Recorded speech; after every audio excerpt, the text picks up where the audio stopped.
Hola a todos, bienvenidos a un nuevo episodio en La Tribuna, un podcast organizado por la Asociación Civil Foro Académico y Partenon.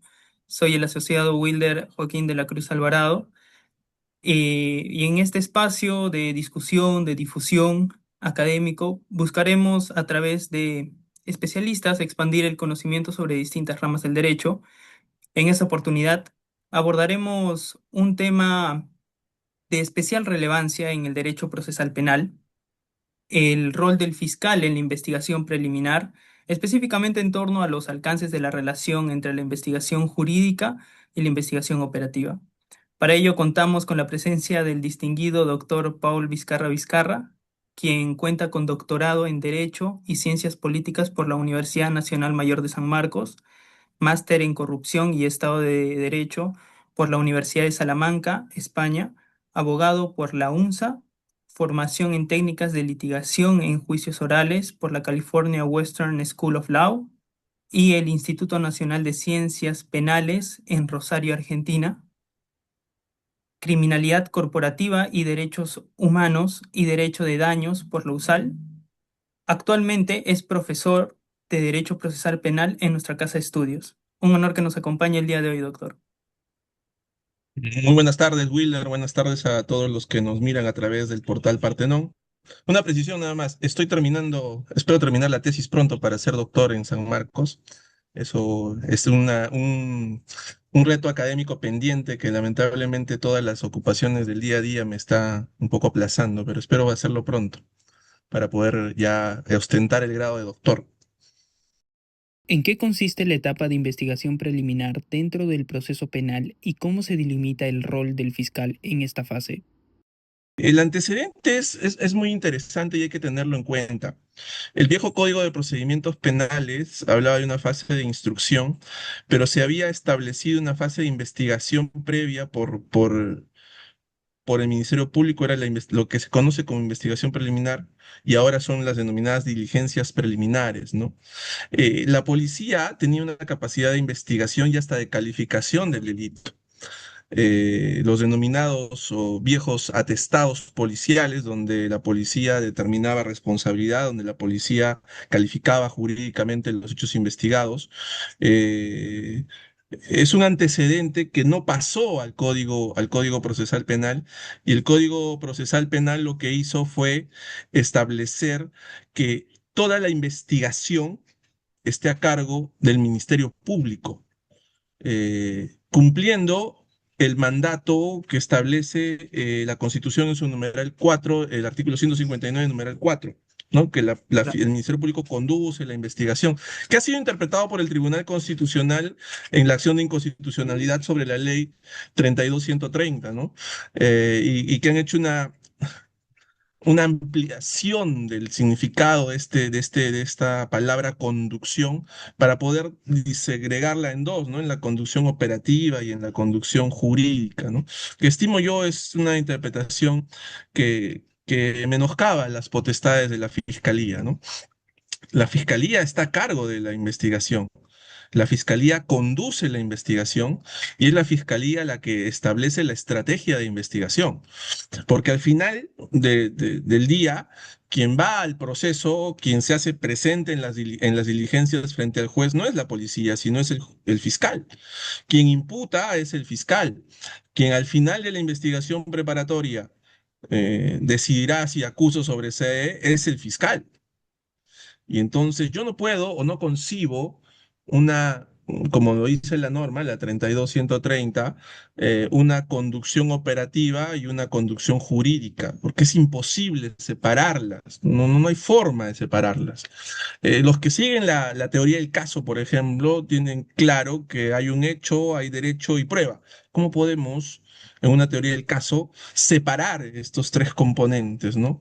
Los que no tan de acuerdo con la teoría del caso, también, o sea, ¿cómo es posible que estas dos cosas vayan de manera separada en dos funcionarios de distinta naturaleza, ¿no? La policía tiene un mandato constitucional básico y es el restablecimiento y mantenimiento del orden público. Así lo dice la Constitución, el 166 de la Constitución. También tiene la posibilidad de investigar. ¿Por qué? Porque hay que ser sinceros también. O sea, quien tiene la capacidad operativa de investigar más es la policía, porque ellos tienen laboratorios, tienen criminalística y todo. Pero no podemos desligarla de una conducción en términos generales por parte del Ministerio Público, ¿no? Lo que es establecer la estrategia. Y al final, aquí el derecho es trascendente, ¿no? O sea, porque si yo quiero investigar un homicidio y llevar este homicidio a juicio, tengo que probar ciertos elementos objetivos del tipo penal de homicidio, ¿verdad? Igual de extorsión, igual de colusión. Y eso es jurídico. ¿Por qué? Porque los jueces han interpretado la norma, se han fijado precedentes respecto de la forma de acreditación de taros delitos, qué elementos objetivos tienen que probarse en tal o cual delito, y eso es jurídico. Y eso le corresponde al fiscal, ¿no? O sea, para mí, yo la tengo clara, yo lo tengo claro. Lo que pasa es que aquí, y con esto voy cerrando esta primera respuesta, es que se ha querido eh, y se ha generado un enfrentamiento innecesario entre dos instituciones relevantes para la persecución del delito, la policía y el Ministerio Público. Y como lo digo en las clases de pregrado, y también lo he dicho en las clases de la Academia de la Magistratura, mientras estamos discutiendo quién tiene la conducción operativa, quién tiene la conducción jurídica, si yo, cuál es mi límite, si yo puedo calificar, si yo puedo hacer lo que es hacer, los que están felices y aplaudiendo son es la delincuencia, ¿no? La delincuencia sigue feliz. Entre más desorden haya en el Estado o entre más choques hay entre las instituciones que persiguen y sancionan el delito, al final quien gana es la delincuencia, ¿no? Y mientras nos ponemos a discutir que quién tiene la conducción operativa, quién tiene la conducción jurídica, hasta cuál es el límite, la delincuencia se sigue incrementando, ¿no? Y ese es el verdadero problema en el que estamos en este momento en el país, ¿no? Entonces, yo sí estimo que hay una disminución o una vulneración a las potestades constitucionales del Ministerio Público por esa ley, ¿no?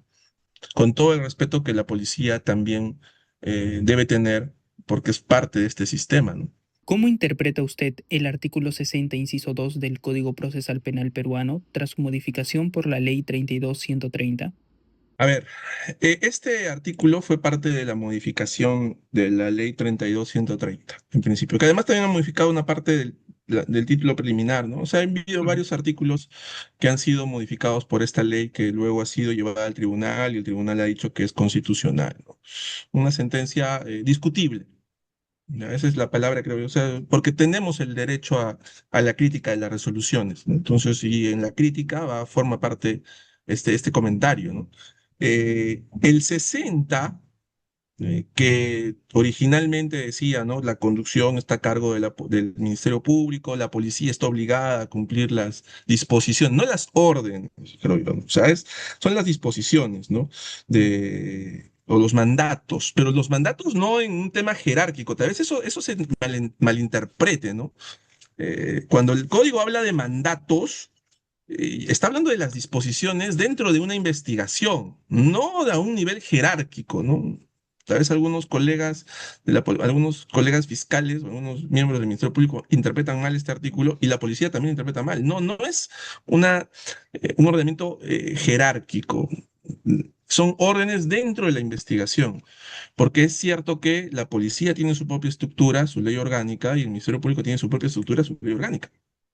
El código, cuando se refiere a esos mandatos, se refiere a las disposiciones para investigar un delito dentro de unas diligencias preliminares ordenadas a través de una disposición, ¿no? Reitero lo que te decía hace un momento, ¿no? Quiero investigar colusión.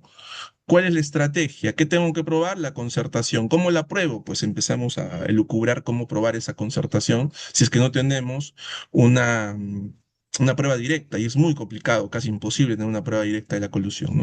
Entonces empezamos a establecer cómo lo vamos a hacer, ¿no? Y empezamos a buscar indicios, ¿correcto? Entonces la modificación del numeral 2 del 60, nuevamente, reitero, restringe las potestades de la fiscalía, porque además el 60, si uno lo lee literal, dice, el fiscal conduce jurídicamente la investigación preliminar Pero esta investigación preliminar es llevada a cabo por la policía, no hace una disgregación de delitos, no dice tales delitos los investiga, todo se supone, todo lo investiga a nivel preliminar la policía.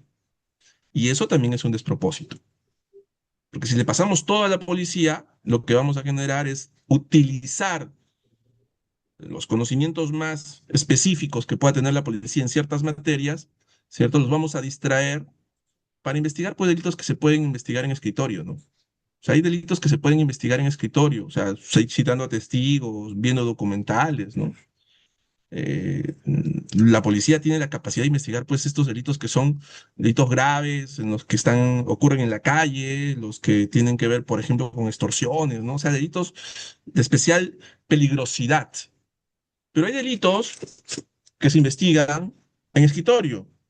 Se me viene a la mente, ¿no? El libramiento indebido, un cheque sin fondos. ¿Qué necesito? ¿Necesito la expertise de la policía en investigación criminal para investigar ese tipo de delitos?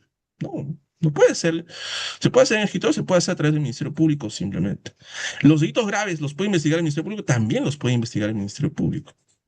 Porque además el Ministerio Público tiene una particularidad que a veces no termina de entenderse, ¿no?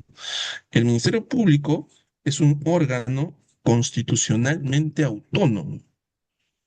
La autonomía del Ministerio Público proviene de la Constitución, proviene del constituyente, y no le rinde cuentas de sus acciones dentro de la investigación a nadie. No hay si bien es un órgano jerárquicamente organizado, lo dice el Decreto Legislativo 052, que es su ley orgánica, pero esa jerarquía pues no implica la intromisión dentro de las potestades del fiscal para investigar, ¿no? Entonces es autónomo el fiscal. Eh, y esa autonomía es importantísima en una investigación, claro que sí es importantísima, ¿no? Porque le da la posibilidad de dirigirse contra cualquier persona dentro de los marcos de la razonabilidad y de una causa probable, ¿no? Entonces, yo no quiero decir que la policía reciba órdenes, pero la policía forma parte de una estructura que al final está sometida a un ministerio de justicia, del interior, un ministerio político. Lo que tenemos que trabajar ahí, de que la policía tenga su propia autonomía, no a nivel constitucional, pero al menos un nivel de autonomía tal que le permita investigar. Porque no solo hablamos, Wilder, de los delitos clásicos, no estamos hablando de la extorsión, no, no, hay delitos de corrupción, hay delitos de lavado, hay delitos que lamentablemente involucran a la clase política de nuestro país. Entonces es compleja la investigación. No le podemos mandar rajatabla, como dice el numeral 2 del 60, a toda la policía, ¿no? Ya está, y ellos que vean cómo investigan, porque distraemos recursos. O sea, en vez de tener a un pesquisa investigando un homicidio, una extorsión, ¿no? Un secuestro, lo vamos a tener pues investigando delitos que no necesitan esa expertise, ¿no? Porque si lo hacemos rajatabla, todo tenemos que enviarlo a la policía, ¿no? Y eso no es así, ¿no? Aquí lo que se necesita, y reitero, y para no seguir ahondando más en este discurso, es un trabajo conjunto. Lamentablemente la ley no lo está haciendo, ¿no? Este, Al final esto es un choque de poderes, ¿no? A ver quién tiene más poder, ¿no? El poder de la institución PNP o el poder de la institución MP, ¿no? ¿Hasta dónde llegan mis potestades? Y como te dije en la primera pregunta, aquí reitero, esto es un tema jurídico. Al final se convierte en un tema jurídico. Yo puedo tener todas las pruebas, haber hecho una excelente investigación, pero al final lo que importa es la tipicidad, la antijuricidad, la culpabilidad, ¿no? Que son temas netamente jurídicos. Y ahí entramos los abogados, nos guste o no nos guste. Considera que la Ley 32.130 debilita la figura del fiscal como garante de los derechos del investigado frente al poder coercitivo policial. Cuando se cambió la etapa de instrucción del viejo código, se sacó al juez de instructor, el juez de instructor desapareció de nuestra legislación y se estableció que la investigación tenía que hacerla el Ministerio Público y cuando tuviese todo, recién llegar al juez. Se instauró la etapa de control, la etapa intermedia, y luego se dijo, otro juez tiene que ser el que juzgue, porque el juez de investigación preparatoria solo controla y ya está contaminado, entonces que sea un juez nuevo, el que ya, muy bien. Se empezaron a repartir roles, ¿no? Ya. Y el abogado tendrá tal parte, y el imputado tiene estos derechos, el actor civil, el agraviado, el tercero civil, la persona jurídica, ¿no? Se empezaron a repartir roles que implican derechos y responsabilidades, ¿cierto? Eso hay que tenerlo claro. O sea, normalmente solo hablamos de los derechos, ¿no? El imputado tiene derecho a tal, el agraviado, ya, y también tiene responsabilidades. Entonces, eso como primer punto. Ahora, esta ley menoscaba, ¿sí? Las potestades del Ministerio Público. En esencia, si uno lo lee, sí, sí lo hace. ¿Por qué? Porque el desarrollo constitucional no va de la mano de lo que dice la Constitución.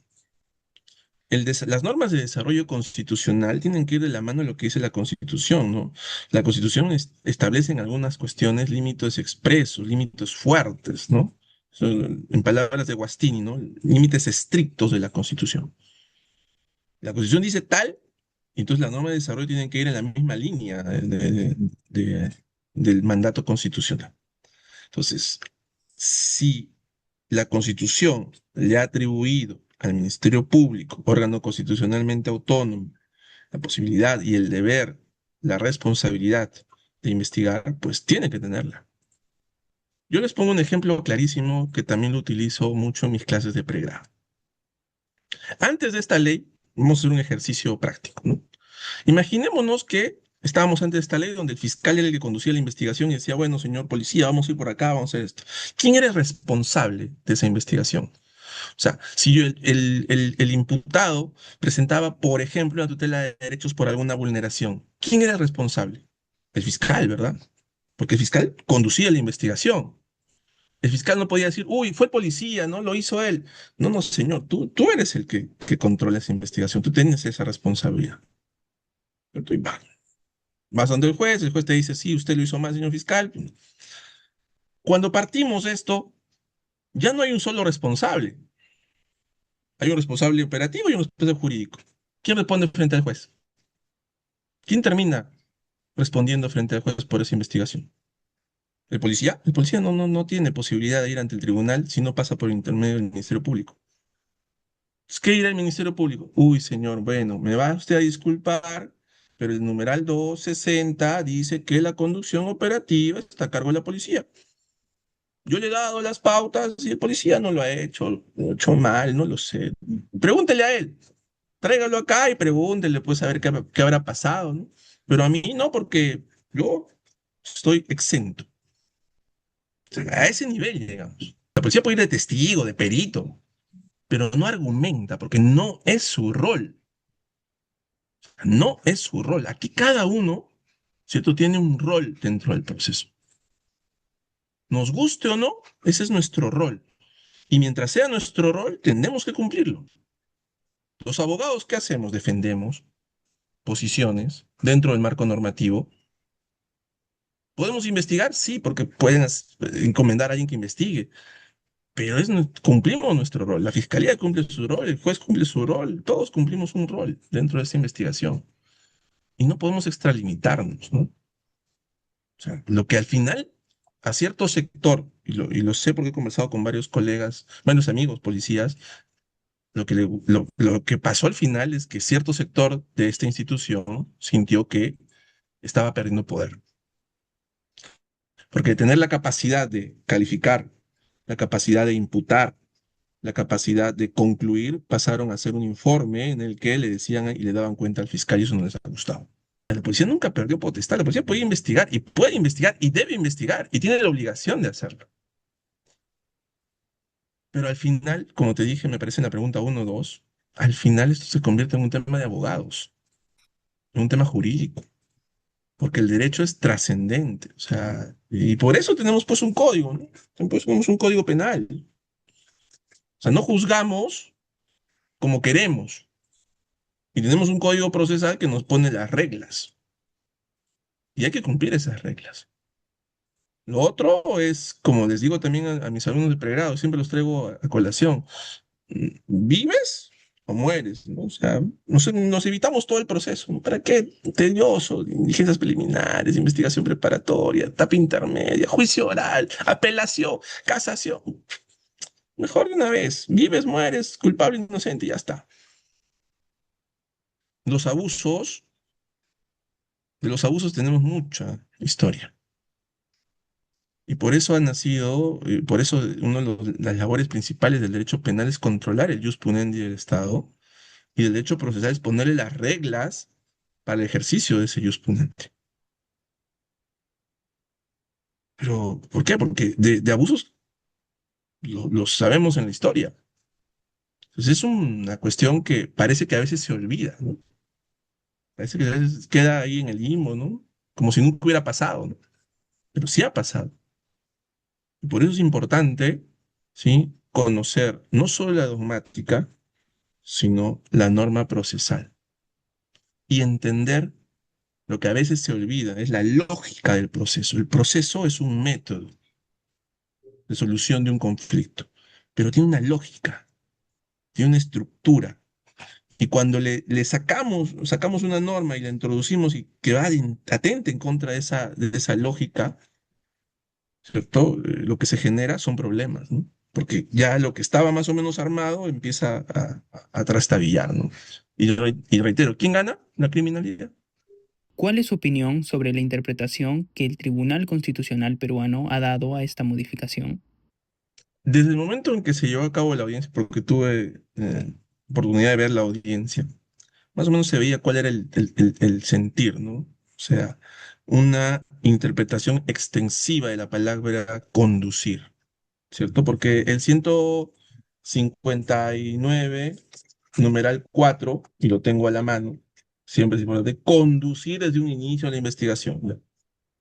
Entonces, como todo es interpretable, parece ahora para algunos, pues vamos a interpretar la palabra conducir, ¿cierto? Porque parece que ahora todo es interpretable, ¿no? O sea, los límites estrictos de la Constitución ya no existen, ¿no? Entonces, vamos a interpretar la palabra conducir de manera extensiva. Entonces, conducir es tal, conducir es tal. Y es lo que se ha plasmado en la sentencia, ¿no? Yo el semestre pasado les pedí a los alumnos de pregrado que hicieran un análisis de esta sentencia y bueno, la gran mayoría, me parece que todos, yo no recuerdo bien, estuve en contra, ¿no? O sea, porque sí veían que del propio desarrollo de la sentencia y de la propia modificación había una injerencia y un desmedro de las facultades, como les gusta decir a algunos, ¿no? Exclusivas y excluyentes de un órgano constitucionalmente autónomo, ¿no? Pero como en este caso el poder político iba en otro sentido, entonces como que ha pasado un poco desapercibido, ¿no? Porque esta ley ha obtenido una mayoría en el Congreso. Entonces, si ha obtenido una mayoría, quiere decir que los actores políticos del momento están de acuerdo con lo que se está haciendo. Y el tribunal no ha hecho el contrapeso que debe hacerse necesariamente en esta estructura constitucional de un Estado de Derecho que conocemos como los pesos y contrapesos, ¿no? O sea, no ha llegado a ese nivel y ha hecho una interpretación. Siempre cuando hablamos de tipicidad, digo, ¿no? Estiramos el tipo, ¿no? Como un chicle, como si el tipo penal fuera un chicle. También estiramos la norma procesal como si fuera un chicle. Y ahora estiramos la palabra del propio castellano como un chicle para tratar de meter todo lo que podamos en esa palabra. Entonces, es una sentencia que al final eh, declara, ¿no? La constitucionalidad, porque no dice que no es inconstitucional una ley que al final también operativamente trae problemas, trae inconvenientes, ¿no? Yo me hago cargo de estas palabras, de lo que voy a decir. Muchos policías no están de acuerdo con la norma. ¿Por qué? Porque son atribuciones de responsabilidad que no le corresponden. O sea, me están imponiendo cosas que yo no debo hacer. No solo por la Constitución, sino porque es un tema operativo. O sea, antes el fiscal era el que tenía que responder, ahora respondo yo. Respeto, o sea, yo podía ayudarlo. Hacía las diligencias, todo, pero yo no tenía nada más. Yo no conducía, ni operativa, ni. Ahora la tengo, entonces quiere decir que tengo responsabilidad. O sea, le genera responsabilidad a los efectivos, ¿no? O sea, es una cuestión que creo yo se debe analizar de manera sistemática, más allá de la pura y dura modificación de la ley, ¿no? O sea, el papel, o sea, la ley al final no debe terminar siendo tinta en un papel, ¿no? Debemos analizar de manera sistemática el tema y al final con el ánimo de luchar contra la criminalidad, ¿no? De que el crimen no siga ganando espacio en nuestra sociedad, ¿no? Y tener instituciones fuertes, instituciones valientes, fiscales valientes y jueces valientes, pero que respeten la legalidad. ¿Cierto? Porque tampoco es bueno el ejercicio abusivo del derecho, ¿no? Sería una pequeña reflexión, una reflexión también a las nuevas generaciones de abogados que se forman y se están formando en las universidades y que puedan tener conocimientos básicos de dogmática penal, pero dogmática penal aplicable a nuestro país, ¿no? O sea, siempre digo, hay que leer los libros, es bienvenida la dogmática, pero nuestra realidad es una realidad bien particular, ¿no? Tenemos extorsiones, tenemos minería ilegal, economías ilegales prácticamente involucradas en todos los aspectos de la sociedad. Entonces es bien complejo. ¿Qué cambios normativos o institucionales consideran necesarios para mejorar la relación entre el Ministerio Público y la Policía Nacional del Perú en la etapa de investigación preliminar? No sé si, si el próximo Congreso haga una modificación legislativa. Lo veo complicado, porque las reglas han cambiado, ahora son dos cámaras, se necesitan altos niveles de consenso, ¿correcto? Eh, pero yo creo que esto va más allá de dejar de lado la confrontación, que el director de la policía diga algo, que salga el fiscal de la nación a contradecirlo, o que a niveles de la estructura también empiecen a haber posiciones encontradas, ¿no? Lo que se tiene que hacer con esta ley o sin esta ley es un trabajo en conjunto. Ese es o sea, hay que dejar de lado esta confrontación, ¿no? Yo soy o yo no soy, ¿no? Y empezar a trabajar en conjunto, ¿no? El sistema de justicia le tiene pendiente a la ciudadanía, ¿cierto? Un mensaje claro de que se tiene que combatir el crimen y de que las tasas de criminalidad tienen que reducirse. Eso, y esa es una tarea pendiente, ¿sí? Una deuda que tiene el sistema de justicia. Ah, ¿por qué? Porque es evidente. Más allá de que algunos puedan decir que es percepción, cosa que no es, si tanto, el sistema de justicia tiene una deuda. El sistema de persecución del delito tiene deuda con la ciudadanía. Está en deuda con la ciudadanía, ¿por qué? Porque no está cumpliendo pues su deber, ¿no? Vemos día a día cosas que no se veían antes. Entonces, tiene que cumplir su rol, que lo cumplan. Muchas gracias por este espacio para compartir ideas y siempre es bueno conversar este tipo de temas para que no queden simplemente ahí boyando, ¿no? Para generar reflexión, que es parte de la universidad. En la universidad lo que se viene no es a repetir la norma. Repetir la norma lo puede hacer cualquiera. Lo que se hace en la universidad es generar en los nuevos abogados el sentido crítico, ¿no? El sentido analítico, analizar los problemas y buscar soluciones a ellos. Muchas gracias nuevamente y siempre presto a colaborar cuando me sea requerido.